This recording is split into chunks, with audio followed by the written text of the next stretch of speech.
Hello guys, welcome back my channel BPSC teaching अड्डा। कैसे हैं आप सभी।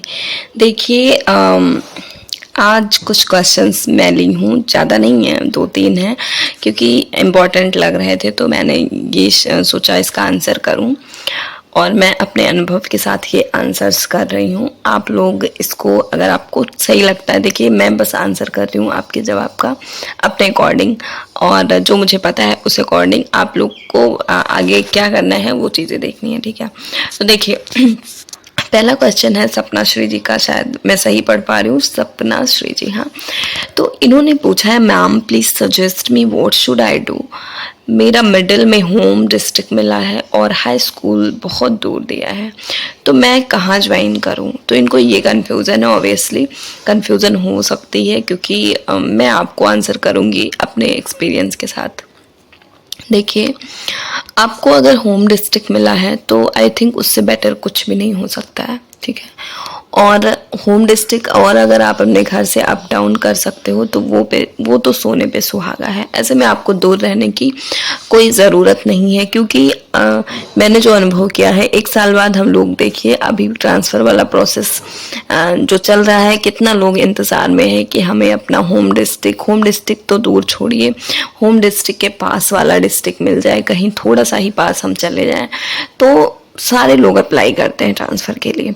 तो मैं आपको यही सजेस्ट करूँगी कि 6 to 8 अगर आपका होम डिस्ट्रिक्ट है तो सपना जी आपको उसको ज़रूर ज्वाइन करना चाहिए, क्योंकि आप दूर जाके कोई मतलब नहीं है। दूर आप जाएंगे रहेंगे उतना ही आपका एक्सपेंसिव मतलब खर्चा बढ़ेगा, और आपको फिर कोई ज़्यादा डिफरेंस सैलरी में भी नहीं है।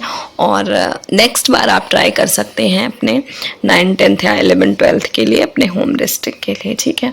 तो ये मेरी बात थी। अगर आप को लगता है कि ऐसा करना चाहिए तो आप कर सकती हैं मेरे अनुसार, ठीक है। नेक्स्ट क्वेश्चन है गेज जर्मा की दुनिया करके। ये पूछ रहे हैं कि मेरा सिलेक्शन पीआरटी में हुआ है, उस स्कूल में केवल 4 टीचर हैं, तो ये हमें कौन बताएगा कि हमें कौन सा क्लास को पढ़ाना है। और हम तो यूपी से हैं, अगर कोई बिहार का रहने वाला टीचर हमसे ज़बरदस्ती काम करवाए तो हम क्या करें। तो ये क्वेश्चन हो सकता है आपके मन में बनता हो, बहुत लोगों के मन में। हम बाहर जा रहे हैं, दूर के हैं। देखिए आपके स्कूल में 4 टीचर्स हैं और आप 5वीं होंगी, आई थिंक ऐसा ही होगा। 4 आपको छोड़ के आप बोल रहे हैं, तो आप 5वीं हैं, और 5 क्लास जो है 5 लोग सफिशिएंट हैं 1 to 5 के लिए, ठीक है। क्योंकि देखिए एचएम का और भी एक्स्ट्रा काम होता है, हो सकता है वो आपका क्लास कभी कभार ले या ना ले। तो ऐसे में सेकेंड बात ये हो गई कि कौन क्या क्लास पढ़ाना है। ये डिपेंड करता है कि आपके यहाँ का मैनेजमेंट कैसा है। ये डिसाइड तो आपका सब्जेक्ट, जैसे आप उर्दू तो होगा, अगर आपका उर्दू है तो आप तो उर्दू ही पढ़ाएंगे। पर अगर आपका उर्दू नहीं है, आप सामान्य से हैं, तो सामान्य मीन्स ही होता है कि आप सारे सब्जेक्ट पढ़ाएंगे, हिंदी इंग्लिश मैथ्स। अब वो डिसीज़न ये है कि वहाँ पे आप सामंजस्य बिठा के कौन क्या पढ़ाएगा, वो अलग की बात होती है। जो भी आप पढ़ाएंगे उसका स्टडी मटेरियल बनाएंगे और वो उस पर आप काम करेंगे। तो ये एक सामंजस्य के साथ होता है। अगर आप 4-5 टीचर हैं तो ऐसे ही होगा। बस अगर कोई अगर आप उर्दू से हैं तो आप उर्दू पढ़ाएंगे, क्योंकि जो हिंदी से होते हैं उनको उर्दू की जानकारी होती नहीं है, तो ऐसे होता है, ठीक है। और 1 to 5 में कोई आपका सब्जेक्ट नहीं होता है, हमें सारे सब्जेक्ट की नॉलेज होती है, ये माना जाता है, ठीक है। नेक्स्ट आप बोल रहे हैं कि अगर कोई बिहार का रहने वाला टीचर हमसे ज़बरदस्ती काम करवाए। देखिए ऐसा तो नहीं होता है आपसे ज़बरदस्ती काम कोई करवाएगा, वो भी ओपनली, ठीक है। ओपनली नहीं करवाएगा, हो सकता है वो कुछ अपना दिमाग लगा के या फिर ऐसे कराए, वो अलग की बात है। पर ऐसे जो आप बोल रहे हैं ज़बरदस्ती करवाए, तो ऐसा नहीं कोई करेगा कि नहीं आपको ये करना है, ऐसे करना है। और अगर ज़बरदस्ती ऐसा होता भी है, देखिए आजकल हर चीज़ का सलूशन है, तो कोई डरने वाली बात नहीं है। कई कई जगह ऐसा हो सकता है कि ऐसा सिचुएशन हो जाए, बन जाए, तो हर चीज़ का सल्यूशन है हमारा। जो बहुत सारी चीज़ें हैं जो हम उसको अप्लाई करके ये समस्या दूर कर सकते हैं, ठीक है। तो ऐसा आज के ज़माने में खासकर गवर्नमेंट बॉडी के साथ कोई भी ऐसी जो है गलती नहीं कर सकता है, जो भी पढ़ा लिखा इंसान है, ठीक है। और अगर करता है तो फिर आगे आप समझ जाइए बहुत सारे नियम कानून होते हैं, ठीक है। आई थिंक आपको मेरा जवाब सही लगा होगा। नेक्स्ट है कि शालिनी यादव जी हैं, ये बोल रही हैं कि hello ma'am, I am selected in BPSC TRE 3.0 और मेरा सिलेक्शन हो गया है यूपीपी शायद यूपी पुलिस में, तो इसका ज्वाइनिंग अभी नहीं हो रहा है इनका। ये बोल रहे हैं कि मैं जॉब ज्वाइन करने के बाद अगर मैं छोड़ दूं तो क्या NOC मिल जाएगी, कोई प्रॉब्लम तो नहीं आएगी।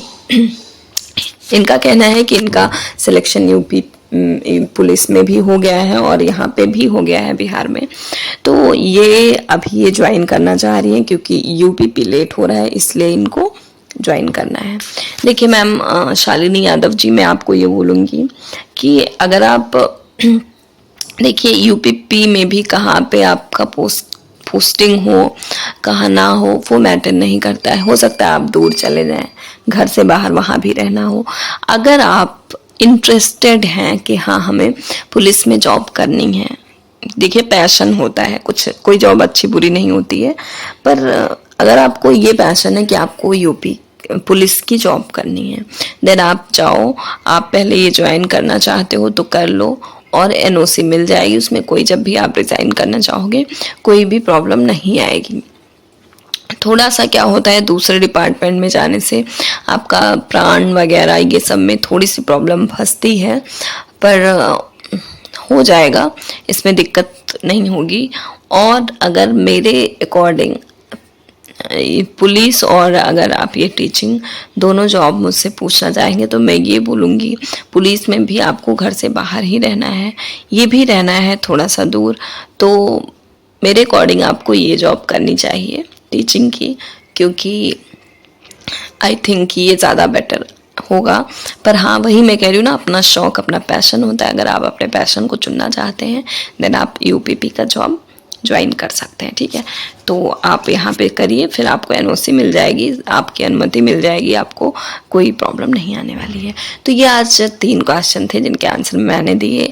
आशा करती हूँ आप लोग मेरे क्वेश्चन से सेटिस्फाइड हुए होंगे, और अगर आपको लगता है हाँ ये ठीक है तो आप करिए, अदरवाइज़ आप फ्री हैं, आपको जो सही लगता है जैसा आप अपने अकॉर्डिंग कर सकते हैं। ओके, नमस्ते, मिलते हैं नेक्स्ट सेक्शन।